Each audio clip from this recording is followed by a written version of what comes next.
Donc bonsoir, nous avons l'honneur de recevoir ce soir Michèle Aulay, architecte, urbaniste, une figure méconnue du grand public en dépit du rôle important qu'elle a joué dans la construction de nombreuses tours à Paris d'abord, et en dépit du rôle aussi également très important qu'elle a joué dans la nouvelle configuration de l'espace parisien après la Deuxième Guerre mondiale. On a pu lire ce matin dans le journal 20 minutes que Michèle Aulay avait fait Paris, donc cet oubli va peut-être en terminer avec cet oubli. Donc, de nombreux documents présentant le travail de Michèle Aulay sont exposés à l'étage. Et pour les personnes qui n'ont pas pu les voir encore, il vous les présentera dans quelques minutes. On peut en revanche présenter Michèle Aulay, qui est né en 1924 à Düsseldorf. Il est issu d'une famille de militaires d'origine irlandaise. Il fait ses études à l'école des Beaux-Arts, à l'atelier d'Otello Zavaroni, où il a pour compagnon notamment Michel Foliasson, qui est auteur des tours Pleyel à Saint-Denis et Neptune à la Défense. Il est aussi avec des architectes comme Zenetos, Vaudou, qui était un collaborateur de Gillet. Et ce n'est pas l'enseignement des beaux-arts qui influence le plus Michèle Aulay et tous ses contemporains, c'est l'œuvre de Le Corbusier.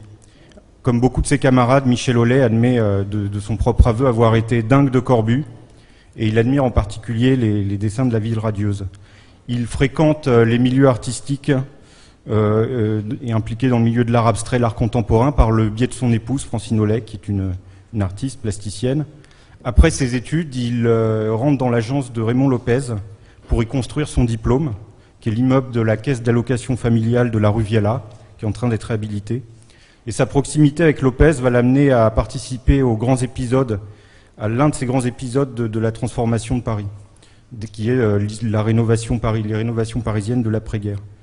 L'œil qu'on porte à ces bouleversements urbains est encore très critique aujourd'hui, puisque ça s'est traduit par la destruction des tissus populaires, les aménagements privilégiant l'automobile plutôt que le piéton, le changement d'échelle des constructions, etc. Et la ville d'aujourd'hui s'est constituée grandement en réaction à cet urbanisme de rénovation qui touchait aussi toutes les autres villes occidentales. Au-delà du phénomène de rejet, il faut aussi rappeler que la rénovation parisienne, qui survient dans les années 60, en fait était attendue depuis les années 20, dans une ville où on estimait alors qu'il ne s'était rien passé depuis Haussmann. Voilà, acteur de chapitres controversés de l'histoire parisienne, Michèle Aulay nous donnera son témoignage, qu'il sait partiel et partial, comme il dira lui-même, et détaillera les mécanismes qui ont présidé à la mise en place de ce qu'on appelait l'urbanisme vertical. Les journées du patrimoine qui se tiennent demain sont peut-être l'occasion de porter un regard distancié sur ce qui constitue une partie de notre héritage, qu'on peut apprécier ou détester, mais qu'il faut avant tout comprendre. Je laisse la parole à Michèle Aulay.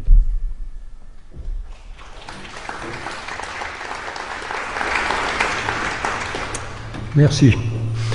Mesdames, Messieurs, je dois d'abord remercier les responsables de cette exposition de m'avoir convié à vous raconter l'histoire de l'urbanisme vertical, si bien documenté ici, mais seulement mes souvenirs personnels à ce sujet. Je ne parlerai donc que de Paris des années 54 à 74 à l'aide de 35 documents. Témoin, acteur, auteur, je serai donc partiel et partial, comme on vient de le répéter, en vous rappelant le pourquoi et le comment de la création des tours dans Paris. Je ne parlerai que des études, mon domaine, peu des réalisations. Urbanisme vertical, qu'est-ce ? J'en ai donné la définition dans le texte du contrat que j'avais rédigé en février 59 avec Roussy, directeur de l'urbanisme de la préfecture de la Seine, et signé du préfet Diebold qui venait d'être nommé par De Gaulle au poste de commissaire à la construction et à l'urbanisme pour la région parisienne. Vaste programme. Je lis la définition. Le préfet de la Seine confie à M. Aulay qui accepte la charge d'établir une étude portant sur l'analyse des milieux modernes comparables, New York, Milan, Moscou, etc., la recherche de localisation préférentielle de bâtiments élevés par point, par surface, par ordonnance, l'incidence des réglementations existant en France ou à l'étranger, en ce qui concerne les immeubles de grande hauteur, l'ordre probable suivant lequel peuvent intervenir les grandes transformations du paysage parisien, les perspectives à protéger, la mise au point d'une méthode d'épannelage. Cette mission consacrait mes études avec Lopez, et après l'enquête sur Paris et la localisation des zones à reconquérir, il fallait envisager l'avenir. Mais d'abord, situons ce qui a amené la très traditionnaliste et très prudente administration parisienne à envisager de si audacieux projets et son désir de maîtriser l'inéluctable rénovation urbaine et son corollaire universel, la prolifération des tours. Avant de faire l'histoire, voyons les mythes. Le mythe antique de la cité céleste, de la Nouvelle Jérusalem, faite de tours de lumière, représentée ici au XVe siècle sur un tableau flamand du Musée des Arts Déco, montre bien la partie de rêve, d'idéal, qui est derrière le mot tour, mais aussi le mythe moderne qui l'a peut-être détruit. Le mythe moderne, le plan voisin 1924 de notre prophète Le Corbusier, production industrielle, aire de stockage mécanisée et la contre-image de la précédente. Entre les deux, comment concevoir ce qui va se passer à Paris? C'était là la question qui se posait. Je reprendrai maintenant l'historique et l'état de la question aux alentours de 1954. Je venais de faire avec Lopez le concours de Strasbourg, qui a été le premier concours industrialisé pour lancer l'industrialisation du bâtiment. Nous avions d'ailleurs fait le plus mauvais projet, puisqu'on nous avait imposé les Forges de Strasbourg pour la structure et Camus, qui avait un immense avenir, ce qui fait qu'on avait deux entreprises principales et ça a doublé le prix, donc nous étions sortis du jeu. Le gagnant, c'était Baudouin. Et Baudouin a gagné avec du parpaing. Baudouin qui, pour nous, avait à Drancy fait probablement le premier ensemble moderne ou moderniste de la région parisienne. Le nom est triste pour tout le monde, a fait un peu effacer de la mémoire ce qui était une œuvre d'avant-garde, faite avec Lotz, et qui était déjà un modèle de début, une tentative d'industrialisation en France et une tentative d'organisation verticale et horizontale. Et je me rappelle que, partant pour Berlin avec lui pour construire un bâtiment dont je vais parler après dans l'avion, assis à côté de lui, je lui ai dit, enfin, maître, vous avez quand même eu du culot de vous, qui étiez pour nous un petit prophète de la construction, d'avoir gagné un concours avec le parpaing. Il m'a répondu en disant, mais il est trop tôt. Il est trop tôt, on ne sait pas faire, on balbutie, et c'est l'économie qui a prévalu. Donc voilà un peu mes illusions effacées dès le départ. Puis en 1953,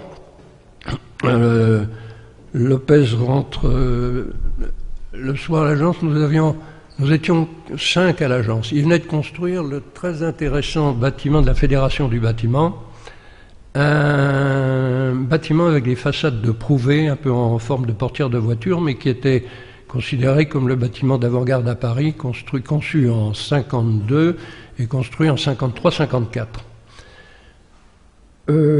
Donc, à cause de ce début de notoriété, on lui confie un bâtiment, probablement le premier bâtiment important de bureau construit à Paris après-guerre, le programme correspondant à ces innovations sociales qui était la caisse d'allocation familiale. La caisse d'allocation familiale, à la suite des lois de la Libération, s'était constituée en 32 emplacements différents dans Paris. Et il vient, le système, c'était que j'attendais. Moi, je travaillais toute la journée avec et je restais plus tard le soir, j'attendais qu'il rentre. Et en général, il rentrait de la pêche avec 10 fois, 20 fois dans notre carrière, un programme éblouissant. Il y en a eu de nombreux. Et ce qui est étonnant, c'est qu'avec lui, quelle qu'était l'audace, quelle qu'était la nouveauté, quelle qu'ait été, je dirais même souvent quelquefois de la provocation, ça a à peu près toujours marché, grâce à sa remarquable personnalité, comment dirais-je, son aura personnelle. C'était vraiment un grand patron. Professeur Alix, professeur à l'école spéciale d'architecture. Il avait une autorité telle que dans les conseils d'administration, devant les préfets, devant les ministres, j'ai jamais entendu aucune objection. C'était même, on revenait, je veux dire, de chacune de ces décisions, ayant dans un temps record, car très régulièrement à cette époque-là, on nous disait, je crois que pour la caisse d'allocation familiale, j'ai eu 15 jours. Pour la Tour Montparnasse, on a eu 10 jours. Pour le Front de Seine, on a eu 1 mois. Dans tous les cas, chaque fois, c'était ce qu'on appelle, et ce qu'on aimait bien d'ailleurs, et pour lequel on était dressé à l'école, c'est la charrette. C'est-à-dire qu'avec peu de monde, un maximum de temps, un maximum d'attention, sur un temps réduit, on produisait l'essentiel de ce qui, par la suite, il fallait des années pour développer. Alors, je repars rapidement de l'improprement nommée Tour Lopez. Ça n'est pas une tour. Ça n'est pas une tour dans le sens où ma définition personnelle de la tour est un bâtiment haut, mais dont la mesure de la hauteur est supérieure au périmètre. Bon, ça a besoin de définition, la tour, parce qu'il y a la moyenne tour, petite tour, grande tour. Longtemps, les tours, Lopez avait construit à Brest, à Quai-Verzan, une des premières tours construites après la Libération dans les années 52, c'est des bâtiments de 14 étages, considérés comme tours, surtout en province. Puis s'est établie après la hauteur suivante de tour, qui était la tour qui correspondait à la hauteur de l'échelle des pompiers de Paris, qui faisait, dans le souvenir, 35 mètres. Puis sont arrivés les bâtiments standards de 16 étages, 50 mètres, puis ont été fondés les bâtiments de 100 mètres. C'est un standard qui, à mon amusement, a été retrouvé par la Bibliothèque nationale et rendant ça symétrique au Front de Seine. Puis les tours très importantes et très grandes, mais qui sont à part Montparnasse et qui sont à ce moment-là des signaux, et la plupart des signaux périphériques aux villes. La caisse d'allocation, donc, je revenais d'un voyage d'Amérique d'ailleurs, absolument passionnant. J'avais été chez Miss Van der Rohe dans son atelier de construction de maquettes. J'avais rencontré chez Skidmore et Merrill Bunshaft qui venaient de faire l'Iver Building. Il y avait les études de très nombreux bâtiments, et j'étais revenu, comme Lopez avait été en 1936. En 1936, il avait gagné un concours de l'école qui s'appelait l'Américain. C'était une bourse qui vous permettait d'aller visiter l'Amérique. Et il était revenu, bien entendu, tout à fait enthousiaste, non pas tant de l'architecture, mais de l'élan possible, de la liberté et de l'élan. Alors qu'à Paris, nous pesait dessus le règlement post-haussmannien qui nous contraignait je dirais presque, à ne pas lever la tête. Donc cette tour, je fais l'esquisse, je fais la maquette, je dessine la structure. Alors suite justement aux études que j'avais fait avec les forces de Strasbourg et au voyage américain, la structure verticale et le montage à sec me semblaient évidents. C'était des grosses novations à l'époque. Je ne reviens pas là-dessus sur les problèmes de sécurité dont les réglementations à l'époque n'étaient pas aussi drastiques que maintenant. En plus, sur cette charpente en forme je dirais de vergue de navire, il fallait mettre une façade, et le problème c'était qu'en bout de porte-à-faux, il pouvait y avoir des dilatations et des surcharges qui ne permettaient pas d'accrocher des panneaux étage par étage. J'ai donc conçu d'accrocher la façade comme un vrai mur rideau. Ça doit être le seul vrai mur rideau. Le curtain wall américain était punaisé sur les façades. Tandis que là, c'est un véritable mur rideau qui est suspendu au dernier étage, permet les dilatations, les mouvements.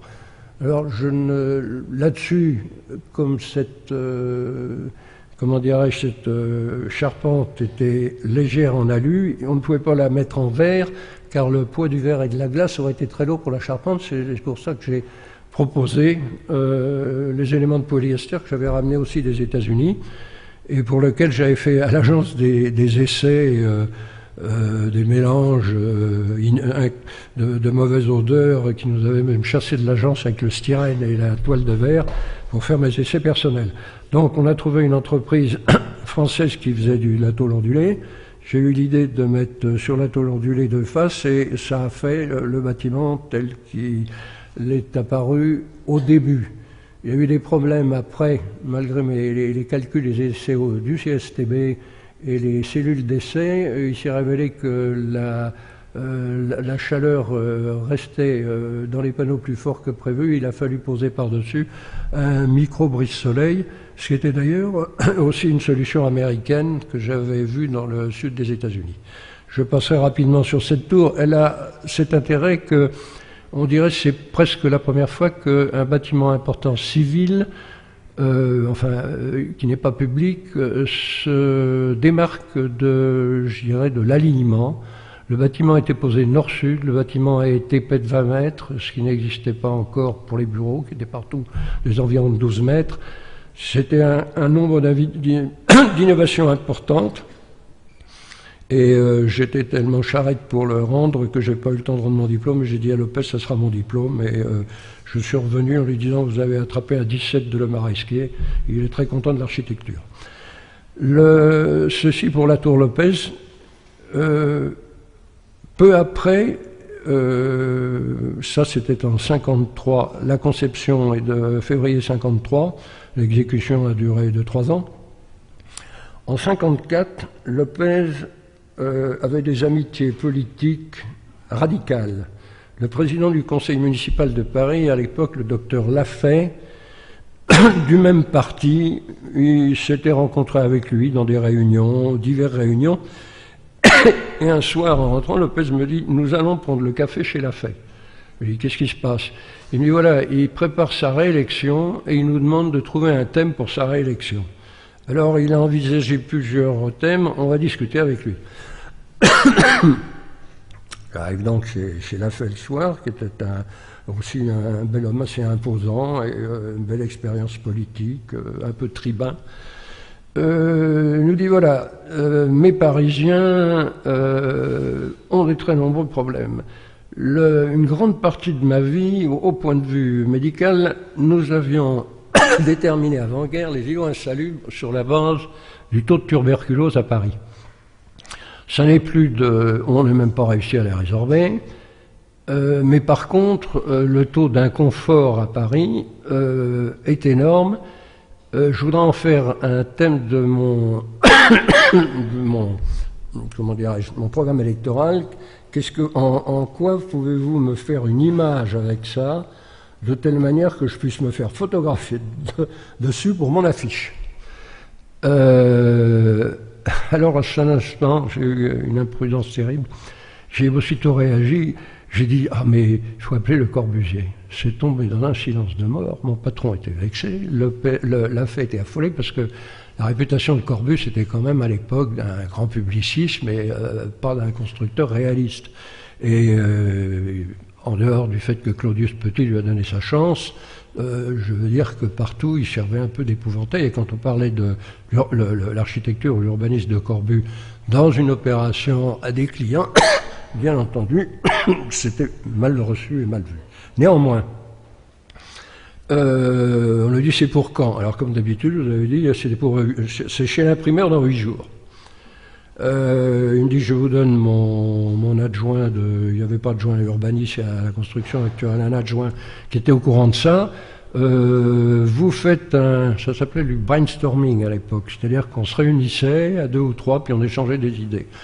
Alors, échanger des idées, moi j'ai dit tout de suite, on va faire la photo sur la photo de Paris, et la photo de Paris, on va faire la photo sur un plan d'urbanisme. Alors, un plan d'urbanisme en 8 jours, il fallait, comme on dit à Polytechnique, chic-saler ça. J'ai appelé une équipe de camarades avec moi à l'école.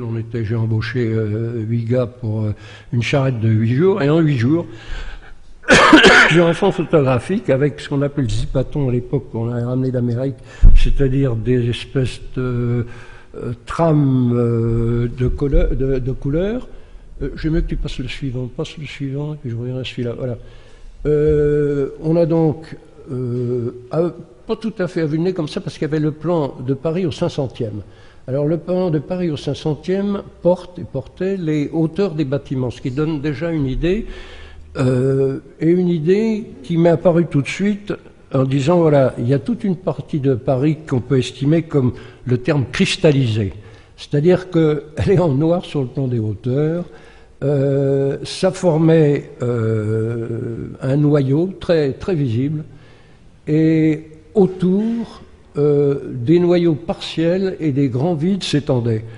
Alors, j'ai fait une synthèse rapide dont voilà le résultat, avec un certain nombre d'éléments supplémentaires, c'est-à-dire qu'à ce moment-là, on a introduit l'idée des parkings parisiens, qui n'existaient pas à l'époque, des grands parkings de secteur, et l'idée de la rocade intérieure. Alors, la rocade intérieure n'est pas absolument de notre fait, elle était déjà indiquée, je crois, sur le PADOG à l'époque, qui réunissait l'autoroute du Nord à l'autoroute du Sud à travers Paris.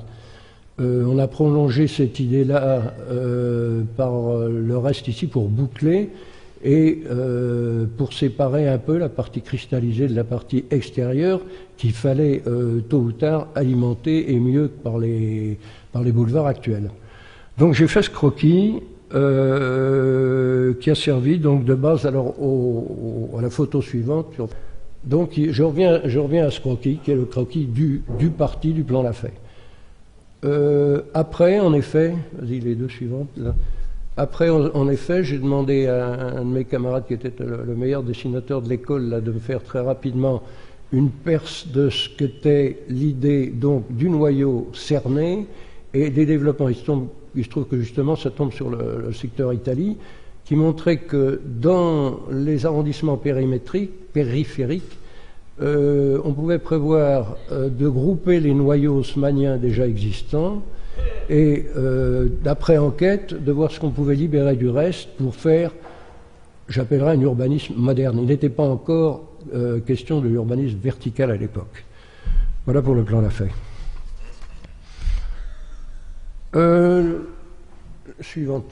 Curieusement, pendant qu'à Paris se discutait cette chose qui avait fait un peu de bruit et commençait à se créer au sein de l'administration une petite cellule d'études, le pays en Europe où le problème se posait alors d'une façon urgente et importante, c'était Berlin. Et c'est à Berlin qu'est né, je dirais presque l'urbanisme vertical. Il est né de la façon suivante. À partir de 1952, les Russes se sont mis à reconstruire, en prolongement de la porte de Brandebourg, l'axe vers l'est de Berlin, la Stalinallee. La Stalinallee était donc une construction assez gigantesque de bâtiments continus, d'alignements de façades continues, avec des façades d'ailleurs émaillées blancs, traitées luxueusement, mais symboliquement, c'était je dirais la reconstruction communiste russe qui commençait avant l'autre. Et entre nous, ce qu'ils ne savaient pas et que j'ai découvert d'ailleurs, c'est que l'axe sur lequel ils travaillaient, c'était le même que le projet de Speer pour le Grand Berlin. Ils s'en sont, Dieu merci, pas aperçus. Et l'Europe balbutiante, le Conseil de l'Europe à l'époque, je ne sais quel organisme exactement, a appelé les architectes, je dirais, les plus notables de chaque pays, à faire pour chaque pays, en face et symétriquement à la Stalinallee, le quartier du Hansa-Viertel. Le quartier du Hansa-Viertel est fait essentiellement, je crois, d'un plan masse de Wago qui fait 4 tours, qui étaient prévus de 50 mètres de hauteur, de 18 étages, et pour la France avait été nommé Baudouin et Lopez. Les deux n'avaient jamais travaillé ensemble, mais c'était de notoriété de l'époque. Baudouin, en souvenir, je dirais, et de Drancy. En plus, Baudouin était vraiment, c'était un grand seigneur, Baudouin. pour représenter la profession, aussi bien au niveau de ses œuvres qu'au niveau de sa personne, c'était visiblement le leader. Et d'autre côté, Lopez était le leader jeune. Et on peut se représenter ça, puisque à la suite du plan Lafay, à la suite du Lafay des bars, etc., il avait acquis une notoriété internationale. Donc, même chose, Lopez revient un soir en me disant Baudouin, viens nous voir demain, on doit faire ensemble un immeuble à Berlin, on fait une réunion, on va voir ce que ça va faire. Alors Baudouin est arrivé, magnifique, Lopez, et moi j'étais jeune architecte, hein, je venais juste de terminer mon diplôme, et alors il se dit qu'est-ce qu'on va faire? D'abord, qui va travailler? Alors Baudouin dit moi je fais un croquis. Alors il travaillait avec une grosse mine, c'était très spectaculaire à l'époque. Un papier, il me sort une grosse mine et il me fait un croquis de 2 traits de crayon, une tour un peu en S, etc. Bon. Et il dit à Lopez et toi? Oh ben il me dit écoute, on se voit dans 2 jours. Exit Baudouin. À ce moment-là. Je dirais, je répète que chez moi se tenait l'atelier d'art abstrait de peinture. J'étais au cœur et au centre de tout ce qui se passait à Paris au point de vue de l'art, aussi bien la peinture, la photographie, la musique. Et j'étais imprégné de cette culture, de l'art moderne de l'époque, aussi bien comment dirais-je, là-dedans, dans ce cas-là, on voit un peu l'influence de ce grand architecte, ce grand peintre hollandais, Mondrian. Merci. Non, j'ai un manque. Mondrian. De Mondrian, la façade aléatoire, de panneaux aléatoires, venait un peu de ces études qui, elles, représentaient une abstraction de New York, d'ailleurs. Donc, je fais ce croquis, et se posaient d'ailleurs des problèmes intéressants, là, parce que c'est le premier moment où se sont posés le fameux problème des 2 escaliers d'évacuation dans les tours. C'est la première fois qu'il y a un bâtiment haut, dans lequel était considéré le problème d'évacuation avec double escalier. Donc je fais un plan correspondant, je fais un croquis, je fais chez moi, il n'y avait pas la place chez Lopez, je fais chez moi une maquette, j'ai des bons maquettistes, j'ai toujours fait des maquettes bien avant d'être architecte et ça m'a toujours passionné, je fais une maquette, on présente ça à Baudouin qui dit d'accord, on part ensemble présenter ça aux Allemands après-demain. Et je suis parti avec lui, donc comme je vous l'ai raconté, présenter ça aux Allemands, pas de problème, c'est passé, on a trouvé un associé local, ça s'est construit. Je vous répète que je ne parle que des études, je ne parle pas des bâtiments terminés, je n'en suis souvent pas responsable. J'ai plus souvent été responsable des études que de l'exécution. Donc, exit Berlin. Sauf que l'année suivante, en 1956, la ville de Berlin a lancé un concours international pour le centre de Berlin. Le premier, il y en a eu plusieurs d'ailleurs. Un concours tout à fait passionnant où se sont affrontés à ce moment-là vraiment les images de l'urbanisme vertical de tous les pays. Je représente ici seulement l'image d'un projet français pour montrer d'ailleurs quel était le style un peu issu du Grand Prix de Rome de nos architectes. Là, je crois que c'est Demarien, Vivien. Et c'est intéressant parce que déjà apparaît la dalle, c'est-à-dire la dalle qui est, on peut dire, la conséquence de, non pas de la tour, mais des groupements de tours. Apparaît la dalle et apparaît une organisation des tours, mais qui est que, je dirais, académique et triomphale. Il est bien évident que cet alignement monotone n'est pas, je dirais, ce qu'on peut rêver pour faire une ville. C'est, en effet, ça peut être, et d'ailleurs la Défense a démarré comme ça, une allée triomphale avec des 2 côtés des bâtiments de la même taille alignés. Voilà pour le concours de Berlin. Image suivante. À propos justement de Berlin, nous avons avec Lopez, vous m'excuserez, je dis souvent longtemps ça a été Lopez et moi, longtemps ça a été Lopez, longtemps ça a été Lopez et moi, et je ne veux pas dire, je nous confonds, je répète que notre collaboration a fonctionné un peu sur le système de l'examen dont je passais l'écrit et lui l'oral. Au moment de la création du périphérique, Lafay avait inventé la loi Lafay, qui était une loi dite de l'utilisation des espaces verts autour de Paris, et qui avait amené à prévoir à la fois l'aménagement le long du périphérique. J'ai fait un plan où j'ai planté 1000 marronniers, ce qui est peut-être une meilleure œuvre que tout ça, dans l'alignement de tout le boulevard. Et le long des portes, chaque fois une tour, une barre, car c'était des HLM et n'importe comment, à l'époque on ne rêvait pas plus haut. Et j'ai fait répéter le motif de Berlin sur toutes ces opérations qui étaient sur Saint-Ouen. Donc voilà la répétition de l'utilisation de notre première étude. Puis arrive 57. Alors, ce qui s'est passé, là, je dois dire que c'est l'arrivée du général de Gaulle au pouvoir, non pas qui, au point de vue politique, pour une raison politique quelconque, a changé toutes les donnes, mais il a libéré toutes les énergies patentes qu'il y avait à l'époque. En France, il y avait un certain nombre de modernes et de modernistes dont l'œuvre était difficilement accepté, difficilement examiné par les administrations, il y avait une pesanteur.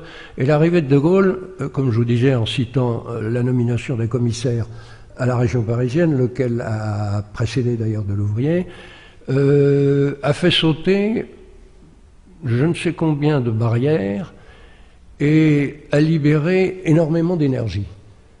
Ces énergies, elles ont passé dans infiniment de projets différents, mais dans ce cas-là, Roussy, le directeur de l'urbanisme, m'a appelé presque aussitôt de l'arrivée de Diebold en disant « Maintenant, ce que vous avez esquissé pour le plan Lafay, il faut le faire pour de bon.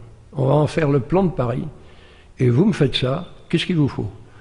Alors je lui ai dit « Maintenant, il faut que je fasse l'enquête pour de bon, il me faut un grand volume, il me faut embaucher 30 personnes, il me faut 2 mois, et les crédits, vous verrez avec Lopez. » Et il m'a donné l'hôtel de Sens, qui est un volume magnifique. C'est la salle de l'hôtel de Sens est une véritable chapelle.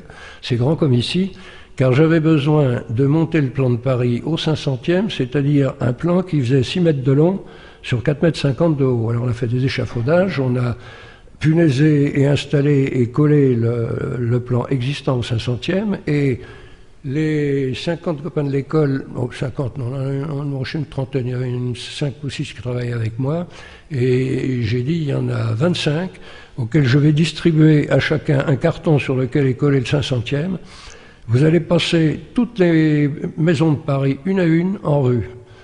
Vous avez un flopène noir, ça n'existait pas le flopène encore, il y a quelque chose. Enfin, vous avez du noir, du jaune, du rouge et du gris. Tous les bâtiments...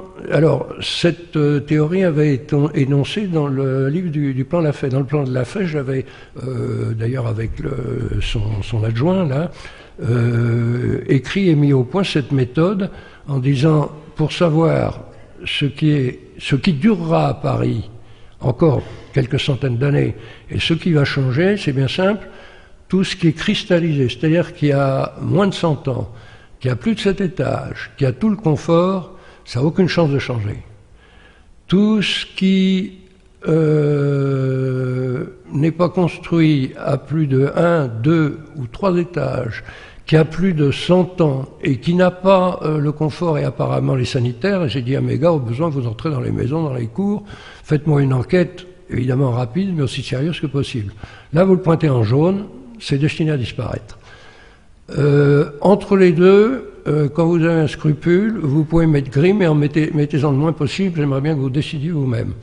Alors, bien entendu, tout ce qui est historique, vous le mettez en rouge, et si vous trouvez du vert, vous le mettez aussi. Alors, voilà le plan de synthèse.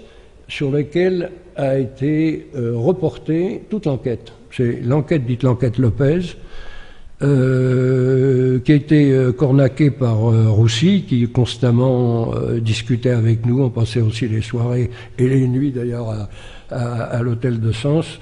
Et ça a été la radiographie de Paris. Alors une fois cette analyse terminée, j'ai fait la synthèse en laissant dérouler des grands calques. C'est des calques qui avaient donc 4,50 m de haut et 1,20 m de large. Et sur chacun des calques, j'ai commencé à masser d'abord les zones cristallisées. On voit des paquets cristallisés autour des places, autour de telle et telle place, etc. Bon, c'est un paquet, ça bougera pas dans ce coin-là, ça bougera pas dans ce coin-là. Et résultat, suivant, ça a donc fait le plan des zones de rénovation de la ville de Paris, c'est Roussy qui a édité ça, le plan d'urbanisme, avec les grandes zones de rénovation possibles et avec les îlots de rénovation. Alors, le total de tout ça faisait 1500 hectares sur les, je crois, environ 7000 dans Paris. Je ne sais pas exactement le chiffre, mais je sais que le chiffre des terrains destinés, mal utilisés et destinés à être remplacés, c'était de 1500 hectares. C'était, je dirais, ça donnait le volume capable de Paris. Ça, c'est donc la conclusion du contrat Lopez pour l'enquête sur Paris. Arrivé là, et ça c'est à la date de fin 58. Fin 58. À la date de fin 58, Roussy me dit, ben maintenant, c'est très bien ça, la constatation, l'analyse est faite, mais qu'est-ce qu'on va faire? Alors à ce moment-là, je lui ai dit, écoutez, je pense que je peux vous donner, non pas ce qu'on peut faire, diable, je n'en suis pas capable, mais un peu une méthode et peut-être une méthodologie pour prendre en compte le très probable style nouveau de construction type international, pas type parisien, type international que l'on pourrait faire. Je peux vous en donner les règles du jeu. Et j'ai donc rédigé à ce moment-là la définition du zoning vertical. Alors là, je vais vous lire le texte. Le préfet de Paris confie à M. Hollet, qui accepte la charge d'établir une étude portant sur l'analyse des milieux modernes comparables. Je vous l'ai lu, je crois, tout à l'heure déjà. Donc, c'était le désir de l'administration d'avoir un thème. Elle ne me demandait pas de faire, elle demandait simplement une étude définissant ça. J'ai donc, comme résultat, fait un opuscule, une petite revue nommée L'Espace parisien. Alors le titre, L'Espace parisien, m'est venu naturellement car il ne s'agit pas justement de traiter de plan d'urbanisme qui est un plan foncier, mais de traiter d'abord de sentir et de percevoir l'espace parisien par comparaison aux autres villes dans le monde. Et dans le contrat, j'avais bien expliqué, je vais aller faire le tour de.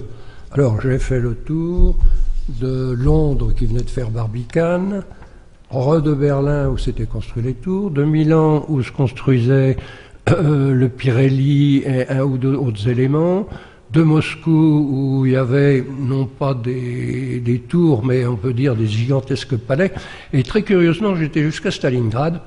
Et Stalingrad était en reconstruction et il y avait un immense terrain vide au cœur de Stalingrad. Et j'ai été au bureau de l'urbanisme, et au bureau de l'urbanisme, il y avait un bouquet de tours sur le centre de Stalingrad. J'ai dit, mais enfin, vous qui avez commencé la ville autrement, qui n'avez jamais fait des tours, pourquoi vous faites des tours là?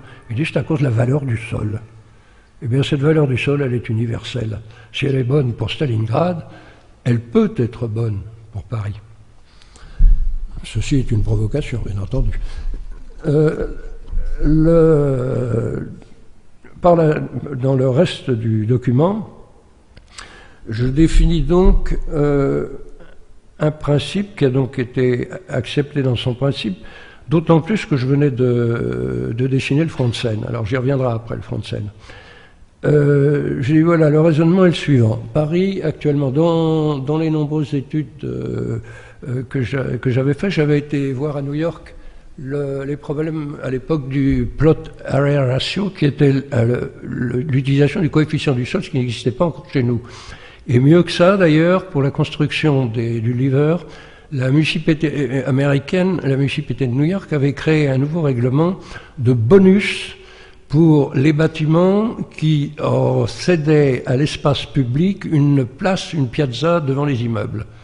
Ça m'a été une notion très très importante, ça, parce que je me suis dit, au fond, New York, la tour est brutalement sur la rue, mais elle est infiniment valorisée au point de vue urbain quand elle est sur une place et qu'elle est reculée dessus. Et ça m'a beaucoup frappé en me disant, ben, si on fait des bâtiments hauts à Paris, il est évident qu'on ne peut pas les faire ni à l'alignement, ni directement sur les rues. Ça brutalise la rue. Donc, ma proposition a été la suivante, en disant, voilà, le problème du COS et du CUS à Paris est le suivant. Les îlots parisiens sont construits en moyenne à 7 étages sur 50% du sol. Si on double la mise, si on construit à 14 étages, ça libère, à ce moment-là, 75% du sol. Et si on double la mise encore et qu'on arrive à 28-30, on n'utilise plus que 12,5 du sol.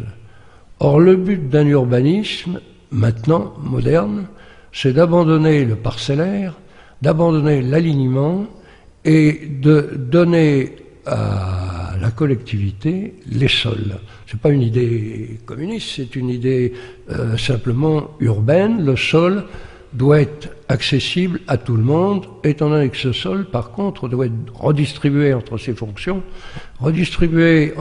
fonctions nécessaires, c'est-à-dire le terrain pour les équipements, le terrain pour la circulation locale, le terrain, un pourcentage urbain pour la verdure, un pourcentage urbain pour de nombreuses choses. Ce qui fait que si on passe à 30 étages, la mixité parisienne appelle en gros un emploi pour un travail. Garder à Paris tous les caractères de la capitale sont nécessaires, c'est du tissu capital. Ce capital comporte l'habitation, il comporte ses annexes, il comporte le travail et ses diverses sortes de travail si possible, il comporte les circulations, il comporte les sports. Quant aux voitures, j'ai dit tout simple, je ne veux pas les voir. Quelqu'un qui sort de son immeuble doit pouvoir envoyer ses enfants à l'école sans qu'ils traversent la rue. Je dois pouvoir faire les magasins sans me faire obséder par les voitures. On peut et on doit carrément mettre les rues, transformer la circulation voiture en égout à voiture. Je ne veux plus la voir. Alors, je m'excuse de la brutalité de ces dénoncés, mais bien entendu, c'est une question de doctrine qu'on me demandait. Mais je l'avais déjà appliqué au front de Seine, à ceci près que dans le front de Seine, la dalle n'a pas comme origine une origine doctrinaire, mais le simple fait que le terrain était inondable. Encore à l'époque, les barrages de Haute-Seine n'étaient pas construits et le terrain était inondable. Bon, je reviens maintenant sur les plans de Paris. Donc, je prends un peu l'exemple que j'avais étudié pour le front de Seine en disant, ben voilà, cette solution, avec un COS de 3, vous avez un 2,5 d'habitation, vous avez un 0,5 pour travailler, vous avez un 0,2 pour les commerces, vous avez un 0,x pour les équipements, etc. Et voilà la façon dont ça peut fonctionner. À la suite de ce principe-là, mon contrat me demandait d'aller plus loin et de déterminer des zones de rénovation dans Paris. Alors, j'ai donc fait un document de synthèse sur une photo perspective de maquette de Paris qui était le suivant. En disant le noyau cristallisé est organisé. D'abord, il y a un triangle sacré qui va de colline en colline, qui va du Dôme des Invalides à Montmartre et de Montmartre au Panthéon. Dans cette zone-là, il est évident qu'on ne peut rien toucher. L'axe réel figé de Paris n'est pas l'axe de nord-sud qui est tortillé, qui circule mal. C'est l'axe est-ouest, d'autant plus qu'à l'époque poussait la Défense. Et cet axe est organisé suivant un certain nombre de secteurs dominants, les Champs-Élysées, les Invalides, la Cité, le Marais, etc. Tout ça, on ne pourra jamais toucher, il y a une organisation. On va autour créer des grands secteurs de rénovation desservis à la fois par le périphérique et par le périphérique intérieur. Ces zones seront à l'intérieur de ces zones.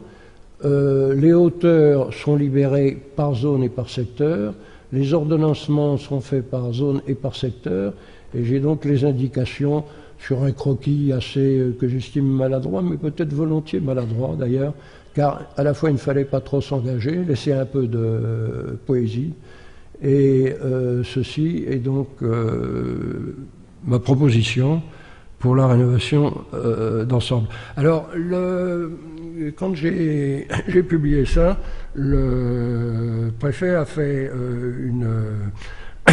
un article de présentation tout à fait positif dans lequel il disait l'avenir de Paris peut être pris en considération avec toutes ces études, bien entendu qui n'engageait ni l'administration ni moi. D'ailleurs, je soupçonne que le fait qu'on m'ait confié à moi cette mission et pas à Lopez, c'est que si ça avait été à Lopez, ça aurait été beaucoup plus lourd.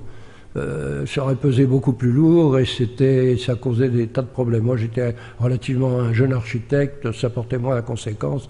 On me demandait plus d'imagination et de fantaisie qu'aurait pu se permettre un grand maître. Voici pour ce qui est le plan, l'espace parisien. À la suite de l'espace parisien, quand même, après, j'ai creusé la technologie en question en allant beaucoup plus loin dans un article d'Urbanis assez long et assez précis. J'ai essayé de représenter, de chercher un outil qui permettrait de percevoir, pour ceux qui ont à faire des grandes opérations et des grands ensembles, les conséquences de rapport du CUS et du COS, de la hauteur, des surfaces nécessaires pour les équipements, pour les parkings, de la densité. C'est un outil graphique que j'ai appliqué à chacune de mes opérations, Italie, Bobigny, pas le front de Seine d'ailleurs puisque c'était après, et qui peut servir à expliquer, à discuter. D'ailleurs, vous voyez, il est fondé sur une recherche type Bauhaus, que j'avais un peu poussé, qui exprime les COS et les CUS par rapport à la hauteur des bâtiments et l'occupation du sol. Ça, c'est très technique, mais c'était mon plaisir. Tu peux passer à la suite. Alors, Tour Montparnasse. Alors ça, c'était 58, c'était 58 et 59. Alors, Tour Montparnasse. Alors là, c'est une histoire assez pittoresque qui est très peu connue et que ça m'amuse de vous raconter, d'autant plus que le document est original. La photo est signée Brassailles. Même chose, un soir Lopez pose son chapeau à côté de moi et dit « Ça y est, j'ai rencontré Pisani, il vient d'être nommé pour les études de Montparnasse, il va fonder une société d'aménagement qui va s'appeler la CEMAM. Et il a pris rendez-vous avec Malraux pour que je lui présente dans 10 jours un projet d'une tour sur Montparnasse. Il me dit, il y a eu des études, actuellement il y a Cassan à travailler dessus, Saubeau à travailler dessus, mais pour le moment rien n'est bien net. Pisani me dit que je dois pouvoir obtenir ce qu'il espère de Malraux, un feu vert pour une tour dans Paris. Ce soir-là, j'allais retravailler à l'hôtel de Sens. J'ai donc fait tout de suite un croquis, ce croquis qui est basé sur la chose suivante. Il n'y avait pas de programme, rien du tout. Un immeuble de bureau, le plus haut possible. L'emplacement, il fallait le chercher, pas trop sur la place, pas trop en dehors. La hauteur, elle était un peu fonction de la surface de dégagement qu'il y a entre l'ancienne gare et la nouvelle. Quant au reste, proposé. Alors à l'époque, je venais de travailler, moi, sur un projet avec mon ami Zenetos, qui était un très grand dessinateur, qui était appelé sur tous les grands projets. Il avait été appelé sur le pont d'une ville africaine qui était en claveaux préfabriqués, précontraints. Et j'avais aussi travaillé avec Nervi pour un projet avec Lopez qui ne s'était pas réalisé. Et j'étais donc, malgré mon essai sur le métal, assez persuadé que à cette hauteur-là, c'était probablement du béton qu'il fallait employer. N'existait pas à l'époque la technique du coffrage glissant, qui est venue évidemment résoudre le problème bien après. J'ai donc fait cette proposition, j'ai appelé mon ingénieur, nous avions un ingénieur, j'ai appelé mon ingénieur pour demander si ça tenait, comment ça tenait, et c'est la courbe de la chaînette, ça tient très bien, pas de problème, ça étale les efforts divers, et quant à la structure horizontale, elle sera en métal, quant à la façade, c'est un mur rideau. Donc j'ai fait faire, en 24 heures, j'ai appelé mon maquettiste qui a moulé ces éléments en plastique, c'était aussi une nouveauté à l'époque, et il m'a fait cette très belle maquette. Et 4 jours après, j'avais dit à Lopez, on peut présenter le projet.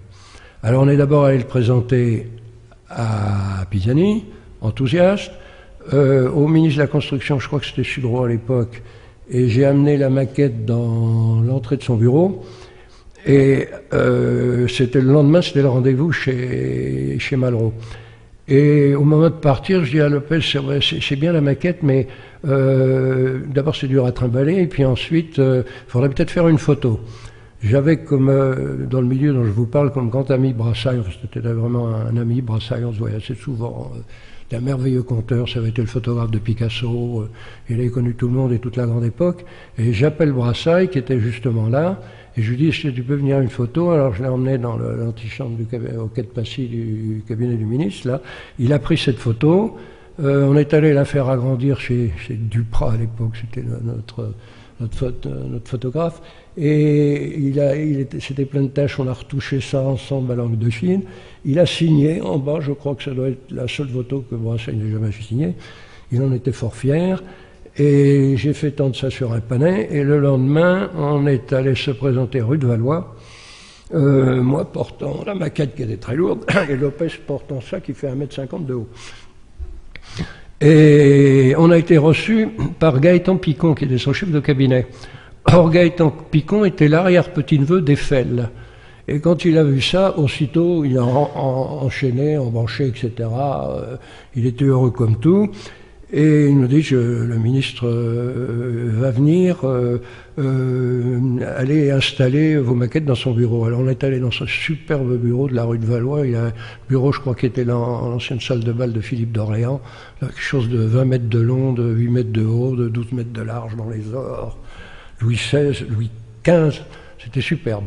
Et alors on est allé porter, moi j'ai déposé sur son grand bureau d'un côté la maquette, Lopez, on a appuyé sur un fauteuil simple, puis on a attendu bien sagement Malraux qui est arrivé, et quand on le présente, il regarde la maquette, il regarde la photo, il se penche, il voit Brassailles. Oh, il est la photo de Brassailles. Oh, vous l'avez vu. Oh, il vous a fait ça. Oh, mais j'ai pas pu aller à sa dernière exposition, l'exposition de sa femme. Enfin, bon.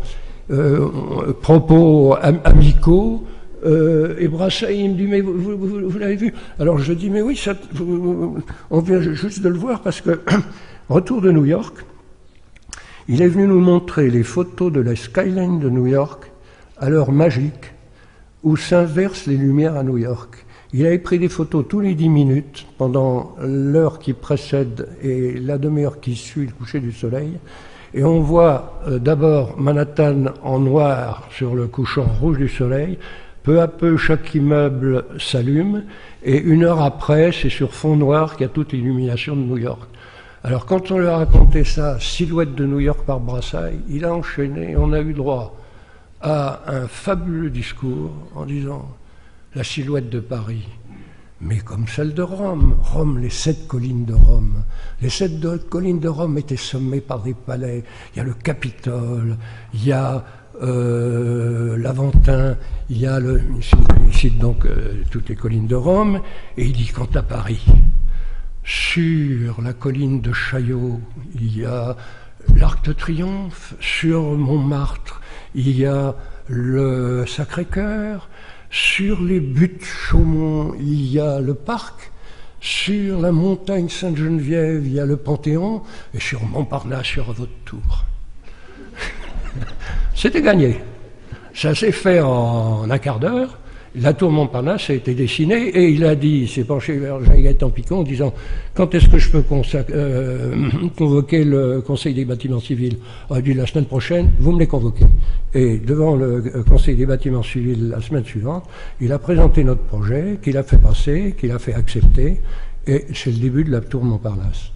Alors le problème, c'est que ni Pisani ni Lopez n'avaient averti les architectes anciennement nommés par la SNCF. Ça s'est probablement mal passé parce que je vois aujourd'hui que dans votre publication sur la tour Montparnasse, d'abord vous n'avez pas osé la montrer. Elle est en construction, vous avez fait peut-être bien de ne pas la montrer, elle est mal vue. Mais je dirais que cette tour, le surlendemain, le journal Combat la publiait. Attention. Oui, le journal Combat la publiait avec un article circonstancié sur l'accord de Malraux à M. Ollet et Lopez, disant accessoirement qu'il y avait d'autres architectes qui travailleraient et que c'était passé au bâtiment civil. Ce qui fait que cette tour a été consacrée à la date du 3 mars 59 et en réalité elle n'a démarré que, je crois, 7 ans après. Parce qu'après tout, il a fallu trouver un promoteur, il a fallu trouver des clients, il a fallu trouver un montage financier, et ça a été très très long à s'organiser. Et pendant ce temps-là, c'est Baudouin et surtout Demarien, son successeur et son associé, qui ont repris le projet et qui en ont fait le projet que vous connaissez actuellement, qui a gardé quand même la fente qui allège la façade, mais dont en particulier le volume a été engrossé et la couleur attristée. Je ne dis pas ça par méchanceté pour mes camarades, j'ai lu ça trop souvent. Voilà pour Montparnasse. Front de Seine, octobre 58. Alors, c'est un peu antérieur, le front de Seine. Même chose. Lopez revient, pose son chapeau à côté de moi et me dit je viens d'être nommé pour des îlots de rénovation qui sont envisagés là, actuellement à l'hôtel de Sens, là. Le front de Seine, les usines Citroën partent, 12 hectares, pas de programme, mais par contre un concours. Il y a un autre architecte, nommé Potier, qui est déjà sur l'affaire, et on n'a pas pu m'assurer que... on m'a demandé de m'associer avec lui. Alors on a 3 jours, là, pour présenter à Dumont. Alors, la cheville ouvrière qui a lancé un peu, à la fois toute la rénovation privée à Paris, c'était l'ancien président de la Fédération du bâtiment, Dumont. C'était un homme absolument remarquable qui a, dépassant les points de vue d'entrepreneur seul, a aidé, en dialogue avec la ville de Paris, à monter les sociétés d'économie mixte et les organisations privées capables d'aider, ce qui évidemment était hors de portée de la ville, et de canaliser les initiatives. Donc c'est Dumont qui avait inventé l'opération, c'est-à-dire qui avait proposé à la préfecture de s'occuper, en fondant une société d'économie mixte, la CMA 15 d'ailleurs, pour prendre cette opération. Alors, Lopez m'a demandé ça, dans l'heure qui suit, en 1 heure, j'avais bouclé ça, mais qui m'est venu sous la main, mais presque immédiatement, dans le sens où j'avais la connaissance de nombreuses études dans le monde, si ce n'est similaires, mais qui aboutissaient à tout ça, et j'avais une idée très nette de ce qui pouvait se faire, étant donné que c'était un quartier qui devait être un peu le pendant du 16e. C'était pas un quartier moyen de parisien, ça devait être un quartier non pas obligatoirement de luxe, mais un quartier de séjour et dont les vues sur à la fois la Seine et Paris devait profiter au maximum. Ensuite, en plus, un site absolument splendide. Et comme vous voyez, j'ai commencé à décliner l'organisation que j'avais connue et évoquée aux États-Unis des placettes bordées par 1, 2, 3. D'ailleurs, Mitch Vandero à Lakeshore Drive à New York, que j'avais visité aussi, avait fait la même chose. Et peu après, Pei faisait la même chose à New York. C'est-à-dire une placette avec 3 bâtiments posés un peu différemment les uns des autres pour créer un espace urbain d'un nouveau type, mais où on retrouvait, étant donné que la rue a disparu dans cet urbanisme, où on essayait de retrouver l'impression de, comment dirais-je, d'espace partagé, d'espace protégé.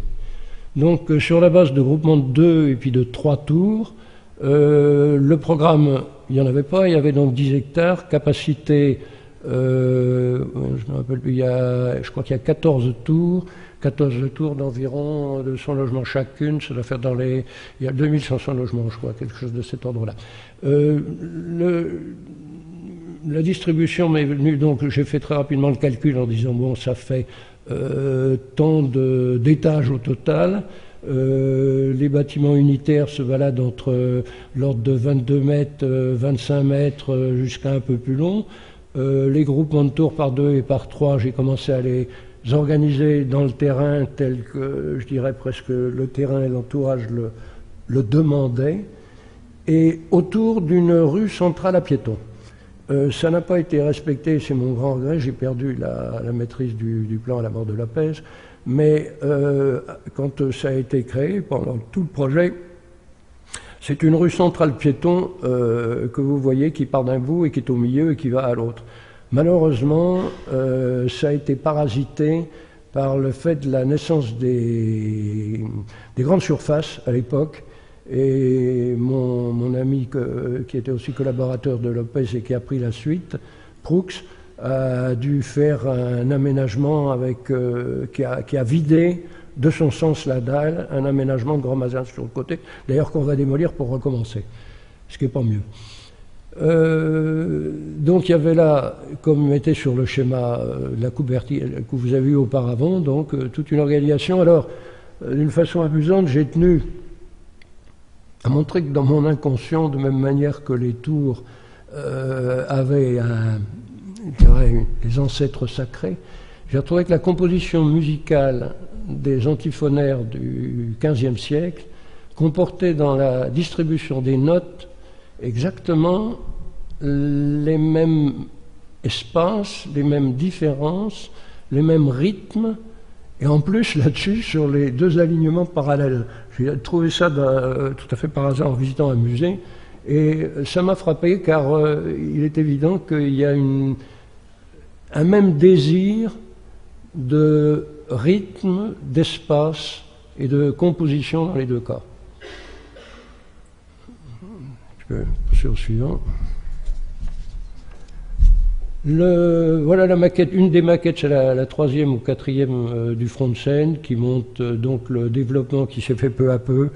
Alors, je ne vais pas trop rentrer dans tous les problèmes que l'aménagement et la création de ce nouveau type d'urbanisme a donné. Il est évident, point de vue juridique, le problème de l'appropriation du sol, mais à travers un espace privé d'usage public, a créé de nombreuses difficultés pour arriver à la fois à organiser, à gérer ça. Je ne le regrette pas, parce que je viens de recevoir juste à l'entrée d'ailleurs la visite du gérant d'Olympiade, sur lequel il y a une date de 5 hectares, et qui m'a dit « Je viens vous remercier de ce que vous avez fait ». Eh bien, c'est que courageusement ça peut s'assumer, que ce n'était pas un monstre, que ça fonctionne, et que les gens, au moins si les gérants le sont, les gens doivent l'être. Alors, le problème du français est un peu différent, dans le sens où les bâtiments ont été construits chaque fois par une société différente, ce qui donne une intéressante variété de volumes, de façades. D'ailleurs, la plus belle a été faite sans conteste par mes confrères et amis Andro et Para, qui ont parfaitement exploité dans le plan masse le double losange que j'avais dessiné. On ne le voit pas sur la maquette, c'est sur les réalisations. Mais les tours sont différentes, elles sont bien unies dans leur hauteur unique et elles sont bien, ce qui était le thème de l'espace parisien. J'ai oublié de parler du plafond parisien d'ailleurs. Quand je dis on monte de 7 à 14 à 24, c'est bien entendu en essayant de garder cette caractéristique, pas unique de Paris, la même chose à Barcelone, mais presque unique dans toutes les villes modernes, c'est le plafond continu que nous a donné la réglementation haussmannienne, cette espèce d'unité complète, unité qui ne porte pas tort au site central de Paris, au noyau cristallisé et au site du cœur de Paris, mais peut facilement se relever sur les bords, sans que ce soit non seulement une gêne, mais que ça devienne un spectacle pour les opérations extérieures de grande hauteur, ce qui est le cas du front de Seine, le cas d'Italie. Le développement du front de Seine, alors tu peux passer à la suivante. Alors voilà, c'est un dessin que j'ai eu, une perspective que j'ai fait à l'origine, ça, pour bien montrer que le front de Seine c'était un balcon sur la Seine. Alors une fois de plus, là aussi, il y a la dérive entre la conception et l'exécution. Ça coûtait trop cher ou je ne sais pas trop quoi, mais cette dalle uniquement piétonne, vivante, qui devait être une promenade parisienne, est devenue un peu un ghetto parce que toute la partie publique sur la Seine qui couvrait à la fois la voirie et le métro n'a pas été exécutée. Donc il y a en effet, il y a un côté forteresse actuelle qui n'était certainement pas dans mes intentions. D'ailleurs, ces grands ensembles ne sont valables qu'à partir d'une surface de, je sais pas, 10, 20, 30 hectares. Sans ça, il est évident qu'un îlot tout seul de ce type-là s'intègre difficilement.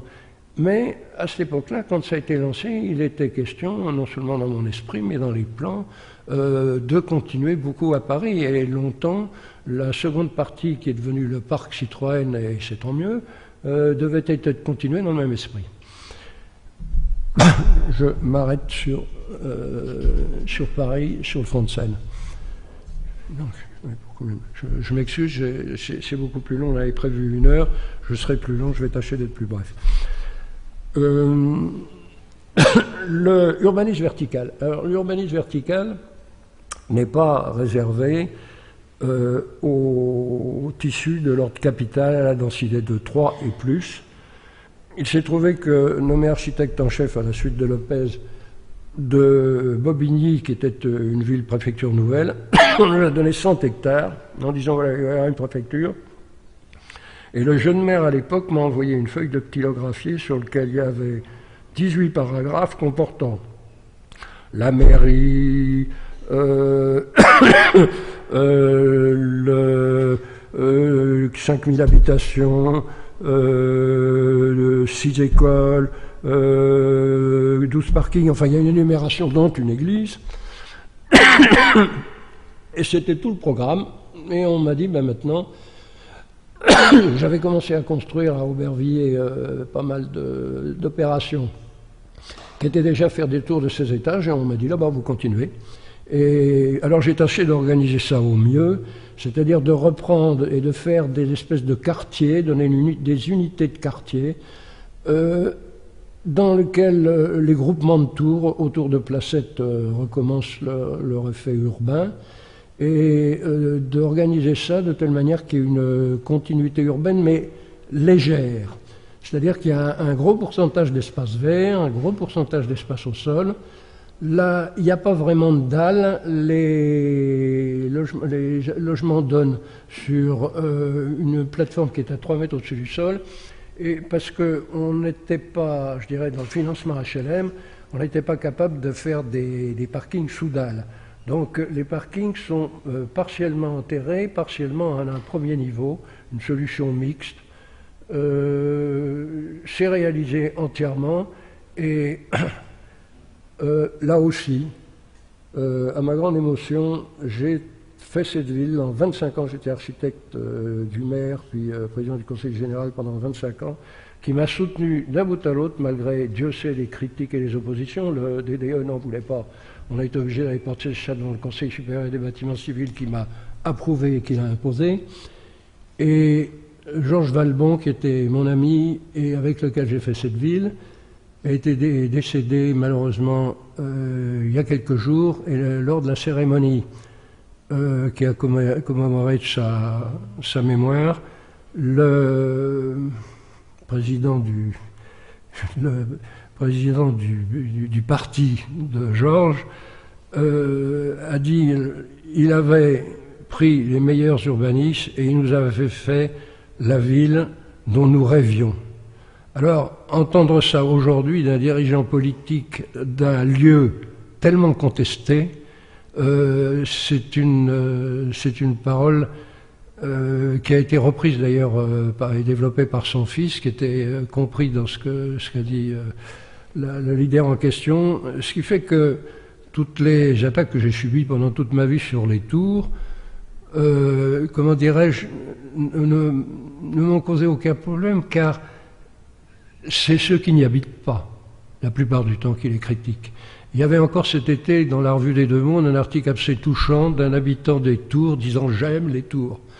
Alors, ce genre de manifestation, comment dirais-je, a peu d'écho. Ce qui a d'écho, c'est les critiques. Mais je n'en parlerai pas, car j'ai terminé ma carrière et je viens juste là vous raconter ma mémoire. Alors j'ai encore un gros morceau, si je puis m'exprimer ainsi. Alors après, j'ai le plan d'ordonnancement de Bobigny. Ça, c'est un élément important aussi, puisque dans l'apport de mes études, j'estime que c'est une des choses principales. Il était, je pensais, très très important d'avoir entre le plan d'urbanisme, qui est un plan de droit foncier au sol, en un seul niveau, et les plans masse des architectes, qui sont un moment de l'architecture et un moment du programme, un élément pérenne, abstrait, qui permette que s'adaptent au fur et à mesure les opérations en gardant la volonté du début de l'opération. Ceci, c'était le plan d'ordonnancement de Bobigny, qui est resté à grande échelle derrière le bureau du maire pendant 20 ans. Et ça indiquait bien que cette intention était politique et qu'il adhérait à, je dirais, à cette volonté de dilatation de l'espace, de changement de type d'habitation, quels que soient les inconvénients critiqués, et qui fait de sa ville une ville à la fois originale, volontaire, et qui est un concept qui lui était personnel, qui nous était personnel. Alors, ça m'a pris une vingtaine d'années, et maintenant je passe à l'année 64. Année 64, donc les plans d'urbanisme, je continue à travailler avec la ville de Paris sur les développements du plan d'urbanisme, et à ce moment-là, Roussy m'a appelé en disant, voilà, nous avons de très nombreuses demandes sur un des secteurs que vous avez prévu, Italie, ça fait 100 hectares,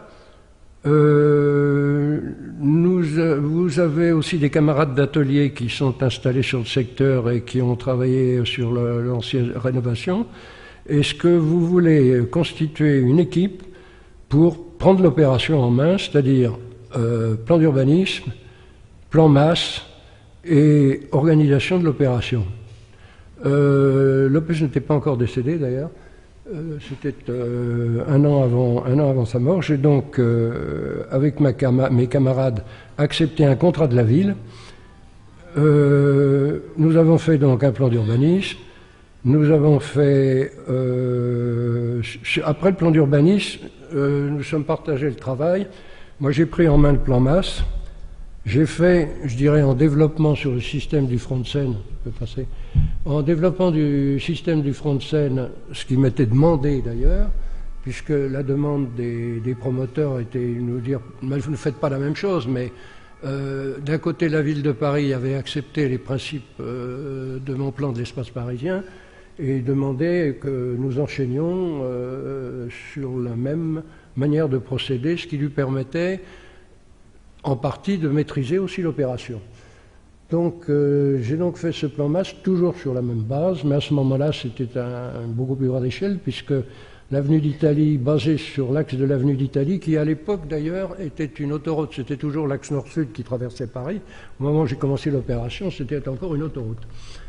Et son centre de secteur, on pouvait dire qu'il y avait environ 1/5 à tout casser d'immeubles haussmanniens construits qu'on conservait. Il y avait 1/3 de grands terrains libres, la gare SNCF des Gobelins complètement vide, 7 hectares, les usines Panhard qui s'en allaient, 9 hectares je crois. Il y avait déjà ces deux grandes opérations libres sur lesquelles des appétits se pointaient. Il y avait des demandes auprès de la ville et la ville a voulu qu'auparavant on donne un projet d'organisation pour le tout. J'ai donc fait ce plan masse. Vous remarquerez d'ailleurs dans ce plan masse qu'avec l'expérience que j'avais eue des critiques de Montparnasse, j'avais eu la prudence de mettre la tour Signal au sud, à la porte d'Italie. Mais, et d'ailleurs, d'une façon très intéressante, l'architecte Albert, qui avait fait le remarquable immeuble de Croulebarbe, était venu nous trouver en disant « J'ai un projet d'immeuble creux dont vous voyez l'ombre portée sur la Gérant-Dussart avec l'ombre portée sur le bas en gauche de l'avenue d'Italie. » Et je l'avais porté là en disant c'est le bon emplacement pour le bâtiment Signal à la porte de Paris. Il est évident que les portes de Paris sont naturellement les emplacements de signaux. Malheureusement, ça a été soumis à l'accord de Delouvrier que ça gênait d'avoir une tour. Delouvrier n'avait pas, qui a été nommé commissaire, alors lui, proconsul à la région parisienne. Je dis proconsul à la région parisienne, j'ai aussi une anecdote, ça va durer horriblement longtemps. J'ai aussi une anecdote. Au moment où on a quitté l'Algérie, il était proconsul d'Algérie et puis les événements l'ont amené à partir. J'avais d'ailleurs travaillé sur des choses très importantes qui devaient se créer là-bas. J'ai travaillé sur une université à Oran qu'on devait fabriquer et j'avais eu quelques contacts déjà. Et un jour, Lopez me dit, même chose, je ne peux pas y aller. Le préfet de Paris nous a demandé, c'était Paris à ce moment-là, non, oui, c'était avant, préfet de la Seine, il nous a demandé de venir à l'hôtel de ville, vous les architectes conseils, parce qu'il était architecte conseil de Paris, partie nord-est. Alors il y avait Dufaux, il y avait Aretsch, il y avait Paul Lopez, les 4 architectes conseils de Paris, et on nous amène dans la magnifique salle, dans les 2 tourelles qui sont en haut des 2 coins de l'hôtel de ville, au-dessus du bureau du maire. Il y a une immense salle, presque de hauteur de plafond comme ça, dans lesquelles on nous avait amené les 4 architectes et on nous a présenté Delouvrier. Et Delouvrier a commencé son discours en disant « Messieurs, je suis venu là pour vous demander de m'aider à reconquérir Paris. » C'était vraiment l'esprit de l'époque. Je répète que ces paroles ne sont pas de moi, ces paroles c'était l'esprit. Et quand vous voyez l'esprit dans lequel j'ai proposé des choses à la fois audacieuses, c'était au moins provoqué. Donc, Roussy nous dit, bon ben, vous prenez l'Italie, mais alors, l'Italie, c'était tout un problème parce que, autant dans le cas du front de Seine, il y a une société d'économie publique, mais cornaquée par la ville, autant Italie, il n'y avait rien. Il fallait arriver à trouver une structure à la fois juridique et administrative qui permette d'imposer le plan masse et le plan d'urbanisme. Alors il y a eu de nombreuses réunions, on a trouvé un système de réglementation qui datait de Napoléon III, qui obligeait les propriétaires des îlots à se réunir en associations syndicales, lesquelles devaient se fonder de telle manière qu'elles étaient réunies dans une fédération italienne, un mécanisme compliqué qui n'a pas très bien fonctionné, mais qui était au fond la fondation du système de ZAC. Puisque au fond les ZAC ont été un peu mis au point lors d'une étude que j'avais faite à Belleville plus tôt, qui consistait à dire on réunit les privés, on leur dit proposer, ils proposent quelque chose, on leur dit, la ville, l'État ou la puissance publique, la mairie leur dit vous pouvez avoir ça à condition de me faire ça, c'est ce qu'on appelle les zones d'aménagement concernées, et c'était bien le cas d'Italie. Alors dans le cas d'Italie, on concédait à des promoteurs privés la possibilité d'exploiter l'achat des droits de propriétaires privés pour construire le plan Masse. Alors là aussi, je ne vais pas détailler le plan Masse, d'ailleurs il est connu par sa réalisation, mais je veux revenir une fois sur cet élément. Donc vous voyez, c'est ma fierté parce qu'il est intitulé Ville de Paris, que j'ai pu faire un document administratif de ce degré d'abstraction à l'administration. C'est d'autant plus gai que j'étais le seul à pouvoir l'interpréter. Mais il indique bien ce qu'était, alors une fois de plus, en disant le plan Masse n'est pas une contrainte. Le plan Masse et les maquettes que vous voyez sont un exemple. Par contre, vous avez des zones où les tours orientées nord-sud, disposées en un certain nombre autour d'un dégagement de tel type, sont possibles dans cet emplacement-là, mais pas exactement sur ce terrain-là, suivant se présentera les opportunités des promoteurs et vous laissant une certaine initiative. Ça, c'est un document alors qui ne correspond qu'à des très grandes opérations. Il est évident que c'est un document qui est vu à 20 ans.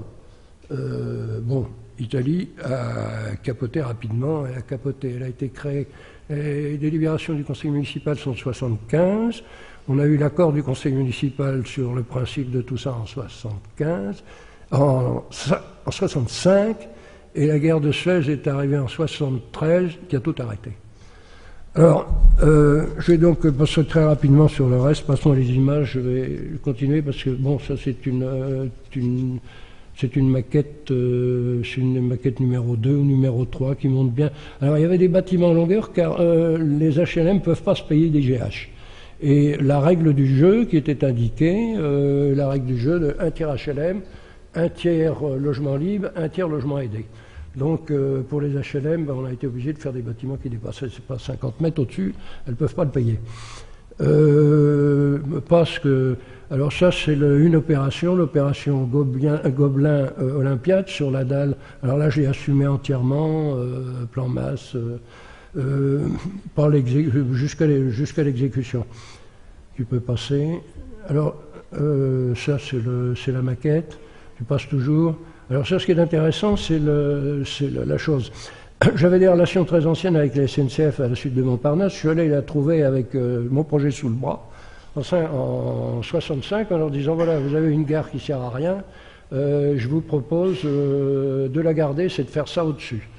Et alors il y avait un très compréhensif directeur des études à la SNCF, là aussi c'était toujours étonnant, une aussi ancienne administration, qui a non seulement adhéré, mais qui ont réussi à faire voter leur conseil d'administration, leur accord sur le principe de la cession des droits à bâtir, à condition qu'on leur construise non seulement une gare, mais en plus des entrepôts pour utiliser la gare. Ça n'a jamais servi, ils sont dégonflés, ça n'a jamais servi. Ça sert maintenant à des entrepôts divers, mais l'ambition de la gare n'a jamais servi. Au-dessus, c'est donc une dalle qui provient du fait que ça a été obligé d'être en surélévation à cause de la gare. En dessous sont les parkings et au-dessus, j'ai réussi là à faire une rue piéton commerçante. Disant que si on a fait disparaître la rue parisienne, il est important d'avoir un premier plan de distraction et de chalandise à l'échelle humaine, qui soit un premier plan, je dirais, non pas qui vous cache les tours, mais qui rend humain la promenade sur dalle. Je passe rapidement là-dessus. Ça, c'est quand même une image historique. Le général de Gaulle, devant l'avenue d'Italie et devant les tours, a l'air pour le moins perplexe.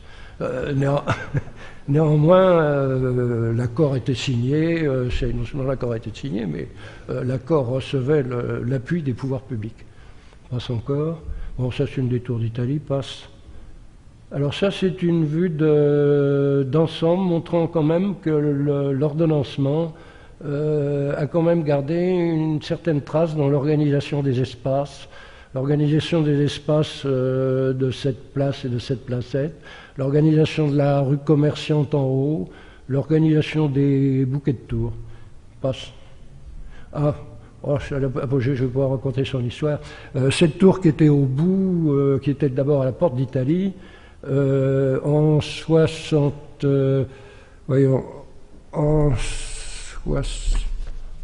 69, mes camarades de l'équipe HR Brandsarda et Micol ont fait un projet, puisque eux faisaient l'hydro-Vendrezane,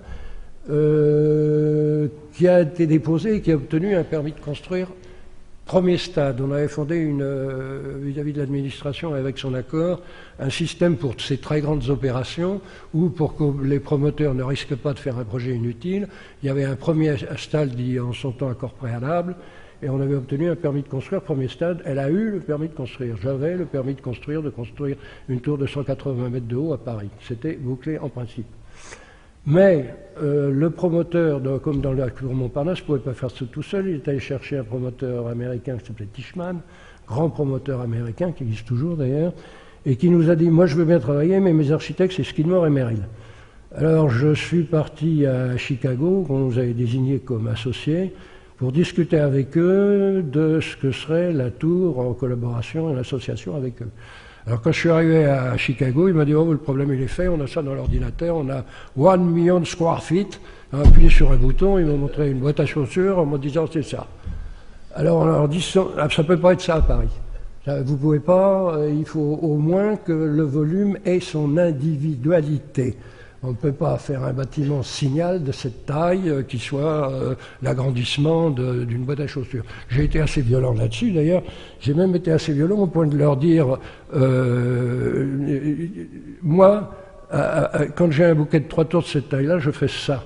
Je fais au moins un décalage et un jeu de volume et d'espace qui lui donne une individualité suffisante. Bon. Le promoteur m'a dit on verra. Je me suis un peu effacé et ils ont déposé ça. Alors là, c'est tombé sur une commission des sites qui commençait à reprendre du poil de la bête après la belle époque et qui a retoqué le projet. Pas officiellement, hein, juste donné un avis défavorable. Alors le promoteur s'est tourné vers moi en disant bah, écoutez, vous qui êtes bien vu de l'administration, qui avait dit qu'il fallait faire une tour autrement, faites-la moi. Alors j'ai fait ce projet-là en 71, et ce projet-là, j'ai eu le tort de le présenter en maquette. Je me suis dit, les images, etc., ils ont assez vu, j'arrive avec une caisse en plastique, ça leur plaît pas. Je vais faire un montage sur l'avenue qui monte à la place d'Italie, et je vais faire un montage sur lequel je superposerai la tour. Et j'étais très fier de mon montage, ça montrait en effet comment serait la tour par rapport au quartier. Mais alors là, ça a été la catastrophe parce que j'ai démontré le contraire de ce que j'aurais dû démontrer. C'était en effet que la vue du piéton par rapport à ça était une vue tellement inhabituelle que j'ai choqué. Finalement, le bon système, c'était de montrer l'ancienne chose. Donc là, alors ce qui s'est passé de grave, c'est que là, le promoteur a insisté, on a déposé le permis de construire, on a eu un refus. Alors le promoteur s'est tourné vers la ville, en disant c'est très joli ça, mais j'ai un permis de construire numéro 1. Et il y a eu un procès, un recours en Conseil d'État, je ne sais pas quoi, une très longue bagarre. La ville a été condamnée à payer 500 millions de dédits au promoteur, non pas pour les études qu'elle ne m'a pas tellement payées, que pour les achats, la préparation, enfin il y avait les raisons pour lesquelles elle a payé. Et puis en dernier lieu, quand le promoteur, on lui a dit il n'y a plus de tour, vous faites maintenant quelque chose de beaucoup plus simple, le promoteur, malheureusement, m'a dit vous faites quelque chose presque réglementaire qui fasse progresser sur la pluie d'Italie vers le reste. J'ai fait ce truc minimum, mais il a eu le tort d'appeler ça, il avait vraiment plus le moral, Sisyphe. Et comme son nom l'indique, parce que ça faisait 7 ans qu'il essayait de faire sa tour, il en avait vraiment assez, il a appelé là Sisyphe. Alors quand je suis arrivé avec le projet Sisyphe, il est bien évident que ça a été mis en boîte et ça a été refusé, mais le projet qu'on a donné au suivant n'a pas grand-chose, c'est à peu près la même chose. Bon, alors dernière vue, et j'ai fait 1h30. Non, enlève ça. Périphérique, c'est une des tours que j'ai fait au nord de Paris et qui a été défigurée. Alors, continue. Non, après, il y a la personne. Voilà. Alors, en 1975, je crois, mon ami, j'avais comme ami le président du conseil municipal de Paris et un ami d'enfance, Didier Delfour, était commissaire à l'exposition de Montréal, auquel il y avait un pavillon de Paris. Et il m'a demandé de faire un dessin en disant les trucs, les photos, etc. Ce serait beaucoup mieux artistique de faire un dessin. Tu me fais un dessin représentant Paris. Alors ça a été projeté là-bas, ça avait, je sais pas, 8 mètres de haut sur 30 mètres de long, parce qu'il y avait toute la région parisienne. Ça avait d'ailleurs affolé de l'ouvrier qui est venu voir ce que j'avais dessiné, pour voir si j'avais dessiné des choses qui ne l'handicapaient pas. Et le préfet de Paris m'a appelé pour que je lui montre ce minable croquis, et pour que je lui explique ce que j'avais fait dedans, alors que c'était... bon, c'était un dessin de publicité pour Paris, mais pas vraiment un dessin d'urbanisme. On y voit quand même le front de Seine, l'Italie et autres opérations. Et on y voit Montparnasse, d'ailleurs, aussi, j'avais dessiné la tour Montparnasse, je crois. Messieurs, mesdames, je vais donc terminer, mais je vais terminer en disant, quant à moi, ayant été dynamité au Val-Fouré, démonté rue Viala, déformé à Montparnasse, défiguré à Périphérique, amélioré au Bois-le-Prêtre, je vais de nouveau être dynamité à Bobigny.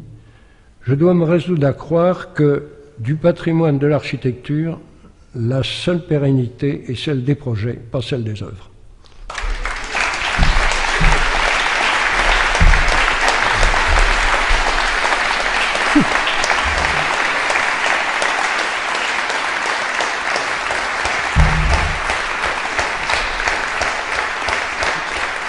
Merci. Alors, on a marqué sur l'invitation conférence débat. Je suis donc à votre disposition, sachant bien que les réponses que je peux vous faire ne seront des réponses que sur ce que vous avez vu et sur ce que j'ai fait. Le reste, je ne puis répondre. Néanmoins, je suis à votre disposition s'il y a des questions. Merci. Bonsoir. Bonsoir, Nicolas Ballet, j'habite Paris, dans le 14e arrondissement. Je voulais poser 2 questions très concrètes. Est-ce que les problématiques, donc en tant qu'urbaniste, est-ce que les problématiques de transport étaient étudiées à l'époque, lorsque vous étiez sur un projet? Et puis, question aussi, savoir comment se faisaient les acquisitions foncières de si grandes surfaces. Lors des études de l'hôtel de Sens, on nous avait donné un ingénieur en chef des ponts et chaussées, remarquable d'ailleurs, El Koubi, je crois qu'il a été président de certaines autoroutes de France par la suite, avec laquelle on avait étudié la circulation dans Paris et la fameuse rocade intérieure. Ce n'est qu'à cette échelle-là que j'ai connu le problème. Les problèmes de détail de circulation locale étant résolus, puisqu'on ne touche pas et on ne touchait pas, en fin de compte, au tissu de voirie existant. Quant à la seconde question, sur le foncier, comment disposer du foncier? Alors, comment disposer du foncier? Je vous répète, dans le cas du front de Seine, ça a été une société d'économie mixte. Dans le cas d'Italie, on a donc remis en vigueur une loi sur le curage des fossés de Napoléon III qui obligeait les propriétaires à se réunir en association syndicale dans des travaux d'intérêt public. Et on a jugé que dans ce cas, on pouvait imposer aux propriétaires fonciers de chacun des îlots de l'avenue d'Italie de s'ériger en association foncière, je suppose déposer chez un notaire et tout ce qu'il faut, et qui déléguaient qui avaient un bureau et qui se réunissaient et qui délibéraient et qui votaient sur l'attribution de leurs droits et la négociation de leurs droits à des offrants promoteurs. Ça vous va? Oui, bonsoir. D'abord, merci de ce débat très intéressant. J'habite sur le front de Seine que vous avez remarquablement construit. Il est en train d'être un petit peu défiguré. Quelle cure de jouvence préconiseriez-vous pour que tout le monde soit heureux, y compris la CMA 15 qui fait de gros travaux, mais en tenant compte d'un centre commercial dont l'architecture n'aurait pas été la vôtre. On prétend aujourd'hui que l'architecture que vous avez réalisée et celle des hypothèses et autres est une architecture glauque et qui n'a plus rien à faire avec ce que l'on doit faire aujourd'hui. Vous êtes toujours des nôtres. Que pourriez-vous proposer pour que justement cette architecture soit conforme aux canons de beauté qui étaient les vôtres et qui sont aussi un peu les nôtres, parce qu'on trouve que c'est pas si mal que ça? Vous avez répondu vous-même à la question en disant que c'est plus adapté aujourd'hui. Je ne suis plus le même, l'époque n'est pas la même. C'est le genre de question auquel je ne peux pas répondre. Je peux vous répondre sur ce que j'étais à ce moment-là et ce que j'ai pensé, mais vous dire que maintenant je penserais telle chose, non seulement je ne veux pas le savoir, mais je ne veux pas y penser. Michel, tu es un énorme dessinateur. C'est ça que je voulais te dire. Tu vois, en plus d'architecte.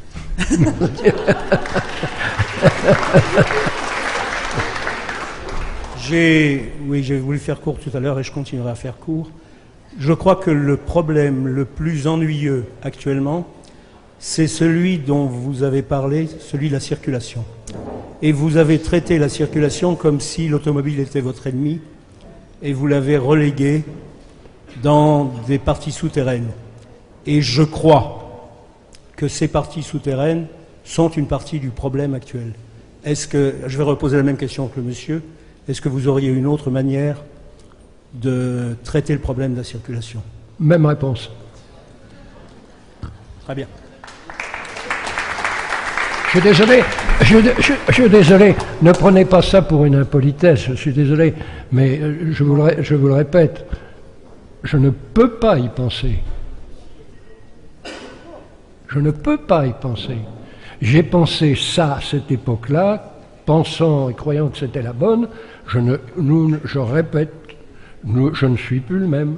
Ces temps ne sont plus le même. C'est plus les mêmes voitures, c'est plus loin. Mais non, on ne peut pas répondre, je ne peux pas répondre aujourd'hui aux questions d'aujourd'hui. Merci. C'est une réponse d'une grande intelligence et je vous en remercie.